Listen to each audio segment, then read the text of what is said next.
Hi, this is April Nicolas, and welcome to my three-part video series on how to create true happiness, health, and wealth by going within and keeping it simple. On video number one, we touched on what is ailing everybody right now, which is overwhelming sense of fear and feeling unfulfilled in almost all areas of our lives.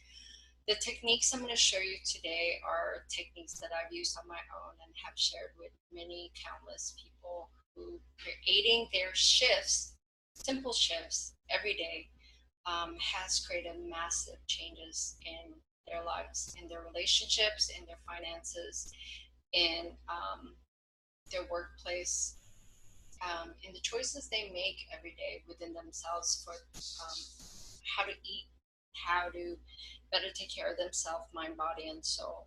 So let's dive in. The first tool I want you to have is how to keep it simple, is making this journey personal. This is about you. It always has been. The whole world is conspiring to let you know how important you are and how the choices we make reflect our inner world. So if we don't feel good about ourselves, we actually project that and create a world that's just confirming everything we believe, which is if we don't think highly of ourselves, the world is going to treat us the same way. And I want you to know that the most important relationship you can ever have in your life is the one you have with you. That's why this personal journey is so big.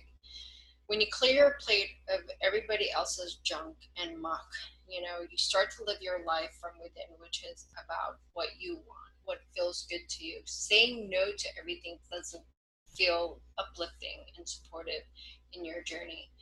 It really relieves you of so much energy and stress that it gives you space to assess what needs your attention and what doesn't. So how I apply this in my life is that right now I have two teenagers who are 14 and 17. I know that they can do for themselves. So in doing these projects, I'm able to trust that they could take care of themselves and create their food and do their dishes and do their homework without being told. Also, I am able to trust that my husband can take care of things without me being there engaged all the time, because we do a balance of, if I have to do something for me for self-care, I get that space, and if he has to do it for himself, he has that space. And then it takes away from the guesswork of when people come at you, you can assess whether they really need your help or your help is going to just enable them. Okay, so it has to come from intent. What is your intention in helping other people, especially if you're not helping yourself first? So make this a personal journey. If you haven't read Joe Campbell's book, The Hero's Journey, read it, because it tells you about the ebb and flow of our journey in our life and how all these things that we call bad things happening in our childhood is really just like a training ground, a stepping stone, leading us to the best version of ourselves, to our living our best life. So that's your first quick tool, that is to make it a personal journey. I got to do that for myself when I decided to live a 12-year marriage based on realizing that my love for him was based on fear and not love. It allowed me to be accountable and really be responsible for how I set myself up in that marriage, and how to then be accountable in creating a life for myself and my two kids, walking away from everything.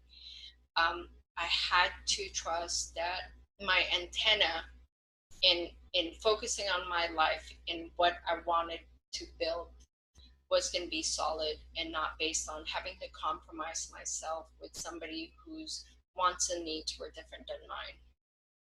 The second technique I want you to have is pausing, pretending you have a pause button. And that just simply means to, if you're zipping around in your head, I want you to close your eyes, take 3 deep breaths, and center yourself. When you close your eyes, you shut your brain from all those chattering.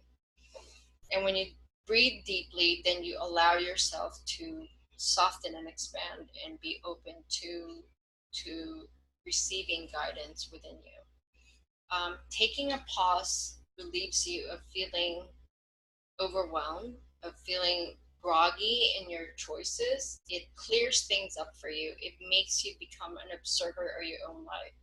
So how this works for me is, if I'm feeling frazzled, I simply observe my life as if it's happening to somebody I love. And then I can see the scenario in different perspectives, because there's different ways of looking at things and how to interpret it. And it's based all on our own perception. It allows me to see what my intention is in this place. Am I being fearful because of I don't know what's going to happen? Am I being anxious because I don't know what that entails, that scenario entails? But pausing allows me to be responsive instead of reactive in life. It is a simple way to center yourself and ground yourself in the process. The third technique that is very helpful for me is to ask myself what the worst case scenario is if I take this leap of faith to make this decision. Um, I'll give you an example. So, say that I'm working somewhere now and another opportunity comes up, and this new job is something I've never done before, and it pays better, but it's more of a fit in who I am. So I could stay where I'm at, where I'm getting paid really well, or I could take a risk and get paid well and have it be a fit in my life and skill. So the scary part is coming out of something that I've been in, my comfort zone. Or I could take a leap of faith. Some people say, "Oh, I don't know how to do that." There's so much unknown factors, and so I want you to ask, what's the worst case scenario if you take that new job? What's the worst case scenario? You like it or don't like it. You are never stuck. You always have choice. You could quit, or you might get fired. Either way, taking a leap of faith helps you to stretch and grow to something you've never done before, but you get to find out whether you like it or not, instead of staying within those four walls of not knowing, staying where you feel like you're doing the same thing over and over. That's where the feeling of unfulfillment comes in. Okay, when we do something that's not a match with our mind, body, and soul, and we keep doing it and doing it, it makes us feel half alive. And that's how I was in my 12-year marriage. I was going through the motions of making the money, making a life, but none of it was hitting home in my soul. I felt unfulfilled, and I had to wake up. Those wake up calls for me weren't subtle, they were loud, because I didn't pay attention to the subtle red flags. It got really loud.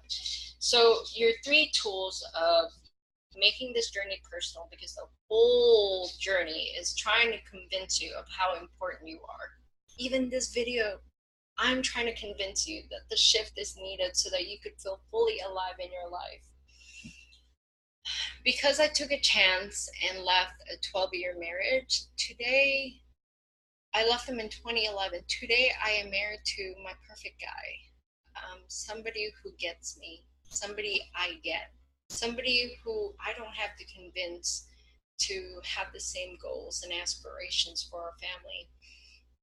Because of that, I have more money in the bank than I did when we had all those business and money and toys and over $500,000 house. Today, I'm doing what I love. I love my life. I love my relationships with myself. I love my relationship with people. I love helping people. I love stretching and growing. It's not comfortable all the time. This shift is not going to be comfortable, but it's going to be so worth it. Okay, just checking the time. I didn't do it again. But these little techniques are necessary for you to play with and apply today so that you can see the changes that's going to be taking place within you, making you aware of your own thoughts, words, and actions. Are they something that uplifts you?